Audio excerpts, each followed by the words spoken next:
শুভ সকাল, welcome back to my channel. কেমন আছো তোমরা সবাই? আশা করি সবাই খুব ভালো আছো, আর আমি তো একদম বিন্দাস আছি। এখন বাজে সকালে 8:30, আর কাল থেকে আমাকে একটু হয়তো তাড়াতাড়ি উঠতে হবে, কারণ কালকে আমাকে রান্না করে দিতে হবে ওকে। আজকের দিনটা একটু ফ্রি আছি, কারণ আজকেও রান্না খাবার নিয়ে যাবে না, খেতে আসবে বললো দুপুরে। তাই সকালে নাস্তাটা করে দেবো। আর নাস্তা করে দেবো বলতে কটা রুটি ছিল, ও বললো যে বাসি রুটি খেয়ে নেবে, একটু আলু ভেজে দেবো তাহলেই হয়ে যাবে। আর এখন করছিলাম চা, আর সাথে আমি খাচ্ছিলাম গরম জল, কারণ প্রত্যেকদিন সকালে আমি গরম জলটা খাই। বাড়িতে তো মধুর সাথে খাওয়া হতো, কিন্তু এখন আর মধু আর খাই না, তো শুধুই আর কি গরম জলটা খেলাম। এরপর চাটা করি, চলো দিই ওকে। সকাল সকাল পুরো করে দুধের চা আমার তো দারুণ লাগে, কিন্তু ও আবার খেতে চায় না দুধের চাটা। ও বলে যে লিকার চাটাই ওর বেশি ভালো লাগে।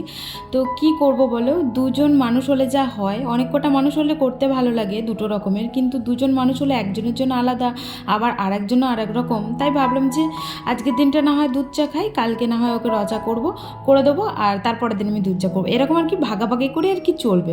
কি করব বলো, দুটো মানুষ দু রকমের যদি খেতে ইচ্ছা করে, এরকম করেই খেতে হবে, তাই না? কালকে রাতে যেহেতু অনেকটা আটা মেখে ফেলেছিলাম, তাই রুটি কিন্তু অনেক কোটাই হয়েছিল। ভেবেছিলাম রেখে দেবো, তারপর দেখছি রেখেই বা কোথায় দেবো, করেই ফেলি। আর রুটি হয়েছিল অনেকগুলো, তার জন্য থেকেও গেছিলো অনেক কোটা। আর কিছুটা চা দিয়ে খেলাম, কিছুটা ওকে আলু ভেজে দিয়েছিলাম, ও খেয়ে নিয়েছে। আর এই যে রেডি হয়ে গেছে এখন যাওয়ার জন্য, এখনও দেখো দুটো মতন রুটি আছে। তো ভাবলাম যে গাইকে দিয়ে দেবো, তো গাই মাতা খেলে আশীর্বাদ করবে, এই হচ্ছে ব্যাপার। আর ওকে এখন সেটাই আমি দিচ্ছিলাম, যে বাইরে নিয়ে গিয়ে দিয়ে দেবে না হয়, কারণ গাইগুলো শুয়েই থাকে বাইরের। এখানে না খুব ভালো একটা জিনিস, যে সমস্ত রকম রুটি যা থাকে না গাই মাতাকে দিয়ে দেয়। তো এখন ওকে আমি ওটাই দিলাম, ও গিয়ে দিয়ে দেবে। তো চলো, ও চলে গেল কাজে। আর আমাকে তো এদিকে এবার লাগতে হবে নিজের কাজে, কারণ প্রচুর কাজ পড়ে আছে, কিছুই তো করা হয়নি সকালে। ও কি আর কি সমস্তটা নাস্তা টাস্তা জোগাড়টা করে দিলাম। আর সকালবেলাতে একটু তাড়াহুড়োর মধ্যেই দিনগুলো আমার শুরু হবে আজকে থেকে। তো ও ডিউটিতে চলে গেল, আর আমি এখন আমার ডিউটিতে লেগে পড়ি। আমাকে কাচাকুচি করতে হবে, তো সেগুলো মাখিয়ে দেবো। এখন কাচবো না, একটু পরে কাচবো না, এত সকালে কাচবো ঠান্ডা লেগে যাবে। এত সকালে কাচাকুচি করলে আমার ঠান্ডা লেগে যাবে, একটু পরে কাচবো। এখন মাখিয়ে টাকিয়ে দিই, তারপর আর অনেক কাজ আছে, এডিটিংয়ের কাজ আছে, ওগুলো সব সেরে নিই, তারপর তোমাদের সাথে দেখা করছি। বাড়িতে যখন ছিল তখন এতটা দায়িত্ব হয়তো কাঁধের মধ্যে পড়েনি, তবে দায়িত্বটা নিয়ে বেশ ভালোই লাগছে। কারণ আমি বরাবরই কিন্তু চেয়েছিলাম যে সংসার করতে, কিন্তু ভাগ্যবশত না কোনো দিন আমার হয়ে ওঠে না। দেখো, সংসার জয়েন হোক বা আর কি আমাদের মতন ছোটোখাটো, তবে সংসার তো সংসার, তাই না? সংসার করতে কিন্তু খুব ভালো লাগে। আর এতটা সকালে ওঠা আমার অভ্যাস ছিল না। বাড়িতে উঠতাম নিজের মতন আর কি, উঠে কোনো কাজ বাজ করতে হতো না, কারণ মাই সব কিছু করে রাখতো, তোমাদেরকে তো অনেকবারই বলেছি। তো কিছুই করতে হতো না, উঠে শুধু আমি স্নানটা করে পুজোটা দিয়ে ওদিকে পার্লারে চলে যেতাম। কিন্তু এখানে দেখো একটা দায়িত্ব আছে, যে ওকে রেডি করে ওকে খাইয়ে দেয় আমাকে, ওকে কাজে পাঠাতে হবে। তারপর এদিকে নিজেরও কাজ বাজ আছে, সমস্তটা একা হাতেই কিন্তু সামলাতে হবে। তবে একা হাতে সামলাই বলতে সমস্তটা কিন্তু আমি একা হাতে সামলাই না, ও আমার সাথে অনেকটা পরিমাণে হেল্প করে। আর সংসারে থাকতে গেলে সবাইকে কিন্তু হেল্প করতে হয়, একা একা কিন্তু হয় না কোনো জিনিসই। তখন আমি মায়ের সংসারে ছিলাম, তখন হয়তো সকালবেলাতে কোনো তেমনভাবে কাজ করে দিতে পারতাম না মাকে, কিন্তু টুকটাক হেল্প আমি করতাম। পার্লার থেকে বাড়ি এসে যেমন টুকটাক সবজি টবজি কেটে দেওয়া, তারপর ঘর দুয়ার ঝাঁট দেওয়া, কাচাকুচি করা, সপ্তাহে একটা দিন বাড়িতে থাকতাম, কাচাকুচি করে দিতাম, এরকম কিন্তু টুকটাক করতাম। আর তোমরা তো সবাই জানো, মায়ের বাড়িতে থাকলে কিন্তু মেয়েদেরকে কোনো কাজই করতে দেয় না মা বাবা। আর সেরকমই আমার মাও আমাকে কোনো কাজই করতে দিত না। যেগুলো হয়তো আমি একবারই করতে যেতাম, মাই মানা করতো যে আমি তো আছি, তুই কেন করবি, তুই বাইরে কাজ করছিস, বাইরেটা সামলা। তো তার জন্য ঘরের কাজগুলো আমাকে আর দেখতে হতো না, আমি টুকটাক দেখতাম। আর দেখো, বলতে বলতে না আমার বাসনকোটা মাজা হয়ে গেলো। তো চলো স্নান টান করে আসি, তারপর আবার তোমাদের সাথে দেখা করছি এসে।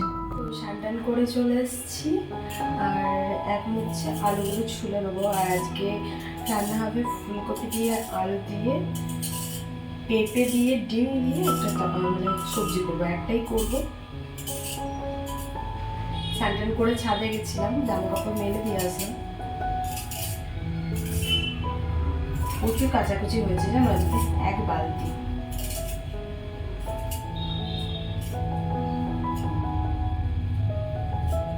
সংসার ছোট হোক বা বড়, নিজের সংসার কিন্তু নিজেরই, তাই না?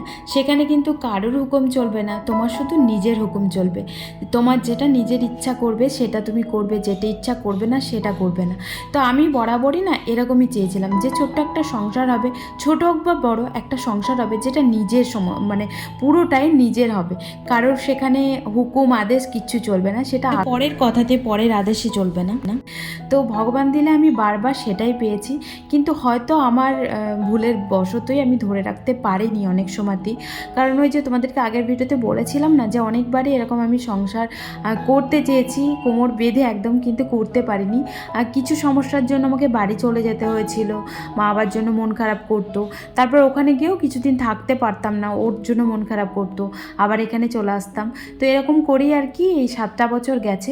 তবে এবার তো ইচ্ছা আছে অন্য কিছু, তো জানি না কি হবে, ভগবানের কি ইচ্ছা, তো ওনার ইচ্ছাতেই সব কিছু, কারণ উনি ইচ্ছা করলেই তো সব কিছু হবে, তাছাড়া তো কিছুই হবে না। তো দেখো কথা বলতে বলতে আমার না সবজিটা এদিকে হয়েও গেছে, তো জলটা দিয়ে দিলাম, আর জলটা দিয়ে ওদিকে ঢাকা দিয়ে দিলাম, আর ও আসারও টাইম হয়ে গেছে। তো আমার 1:30টার মধ্যেই প্রায় রান্নাবান্না সব কমপ্লিট হয়ে গেছে। যে আমার সবজির ফাইনাল লুক দারুণ হয়েছে, টেস্ট করে দেখেছি, ভালো হয়েছে। নুনটা একটু কম হয়েছিল, বাট পরে আবার আমি নুন দিয়ে দিয়েছি। এখানে কী কী আছে তোমাদেরকে বলি দিচ্ছি, সিম্পল একদম, মানে ঝটপট হয়েও যায়, একটু সিদ্ধ করে নিলেই বাস হয়ে যায়, এমনি তো সিদ্ধ হয়েই থাকে। ধরো সিদ্ধ করে নেওয়ার পর তারপর তুমি মশলাটা কষিয়ে অল্প একটুখানি জল দিয়ে অল্প একটু ফোটালেই হয়ে যায়। এই যে আজকের মেনু, ডিম দিয়ে, আলু দিয়ে, ফুলকপি দিয়ে, পেঁপে দিয়ে সবজি, মানে তরকারি। যাই হোক, চলো, ও তো এখন আসেনি, ও আসবে একটু পরেই আসবে। এখন ওই 1:30 মতন বাজে, 1:30টার মধ্যে আমার রান্না কমপ্লিট। ও 2:30টার দিকে মনে আসবে, 2, 2:30টার দিকে। তো ও এসেছিল খেতে, আর খাওয়া দাওয়া করে এখন চলে যাচ্ছে। দিচ্ছি, যাও সপ্তমী, যাও রাধারে, ওদিকে যাচ্ছ কেন? তো এখন চলে এসেছি ছাদে, আর জামা কাপড় করে তুলে নিয়ে চলে যাই, বুঝলে? দাঁড়াও,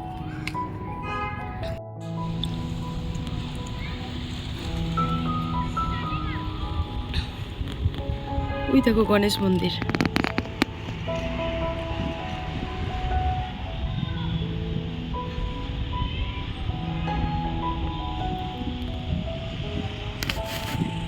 আজকে প্রচুর পরিমাণে কাচাকুচি করেছিলাম, দেখলে পুরো দড়িটা জুড়ে একদম মেলা আছে। তো এই যে সেই দড়িটা যেটা নিয়ে আসলাম সেদিনকে, আসলে না এখানে টাঙানোর জায়গা নেই, ছাদ সব কিছুই ভালো বাড়িটার মধ্যে, কিন্তু ছাদের মধ্যে না জায়গা নেই টাঙানোর, তাই এই রেলিংয়ের সাথে বেঁধে দিয়েছিলাম, অনেকটা নিচেও হয়ে গেছিলো, তাই প্রত্যেক দিন না বেশি বেশি করে কাচতে পারি না, জানো, অল্প অল্প করেই কাচাকুচি হয়, কারণ বেশি কাচলে না মেলার জায়গা থাকে না।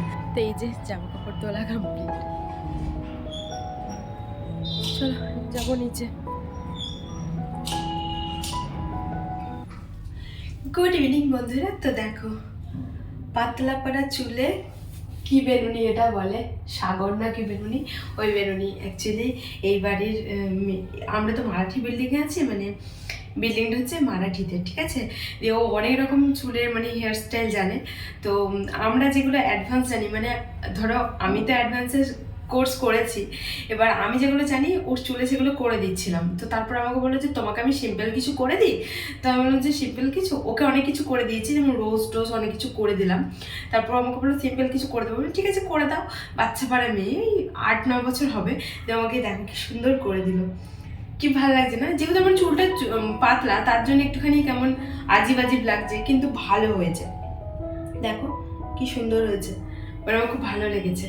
দিয়ে আমাকে বললো যে আমাকে বুড়ো প্লাগটা শিখিয়ে দেবে, ঠিক আছে দেবো। তো চলো, এখন চলে এসেছি রান্নাঘরে, সন্ধেবাতি দিলাম, দেওয়ার পর এখন কি করবো জানো? হ্যাঁ, এখন করব একটু কপির বড়া, মানে বাঁধাকপির বড়া করব, কারণ ও চলে আসবে আর কিছুক্ষণ পরই, 7টার সময় ওর ছুটি হয়। তো চলো একটু বাঁধাকপি কাটি, একটু বড়া করব, আর একটু মুড়ি খাবো, আর ও আসার পর একটু চা করবো, চা মুড়ি আর বাঁধাকপি, ব্যাস বাঁধাকপি বলছি, চা মুড়ি আর কপি চেপটি। চলো বাড়ি ফেলি ঝটাপট। হ্যাঁ, এই যে ঘর চলে এসেছি। এ বাবা, আমি করেছি ওই ওই বাঁধাকপি কাটলাম তো বড়া করবো বলে, কপি চেপটি। হ্যাঁ, ছাদে গেছিলাম না, তো দেখো আমি আমি বাঁধাকপি কাটলাম, যে বাঁধাকপি বড়া করবো বলে ও আবার সিঙ্গারা নিয়ে এসেছে। চুলটা কেমন লাগছে বলো? বেঁধে দিল বাচ্চাটা, ভালো লাগছে?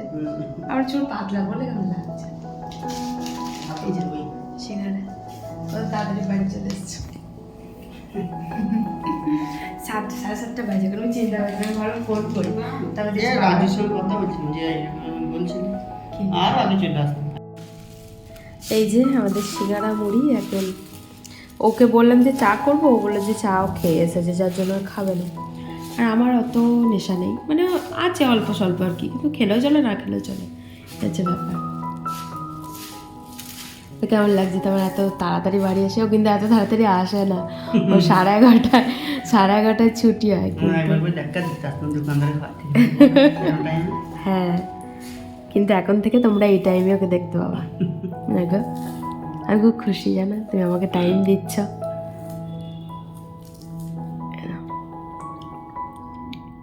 মুড়ি টুড়ি খাওয়ার পর কিছুক্ষণ গল্প করছিলাম, তারপর গল্প টল্প করে এদিকে চলে এসেছি আবারও রান্নাঘরে।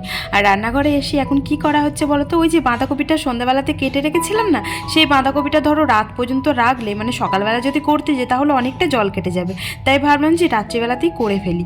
আর রুটির সাথেই খাবো, কারণ ভাত ছিল না, রুটির সাথে খুব একটা ভালো লাগে না, কিন্তু কি করব, আমি তো সন্ধ্যাবেলা করবো বলে কি করেছিলাম, কিন্তু সন্ধ্যাবেলা ও তো সিঙ্গারা নিয়ে চলে এসেছিলো। আর চলো আমরা খেয়ে নেবো। আর আজকের মতো ব্লগটা তাহলে এখানেই এন্ড করছি। সবাই সুস্থ থেকো, ভালো থেকো, দেখা হচ্ছে আমার একটা নেক্সট ব্লগের সাথে। ততক্ষণের জন্য টাটা বাবাই, গুড নাইট। আর চ্যানেলটা সাবস্ক্রাইব করে দিও যদি নতুন হয়ে থাকো চ্যানেলে, যেখান থেকেই দেখছো আর কি। ইউটিউব থেকে দেখলে সাবস্ক্রাইব করে দিও, আর ফেসবুক থেকে দেখলে ফলো করে দিও। আর ভিডিওগুলো কেমন লাগছে অবশ্যই তোমরা কমেন্টে জানিও।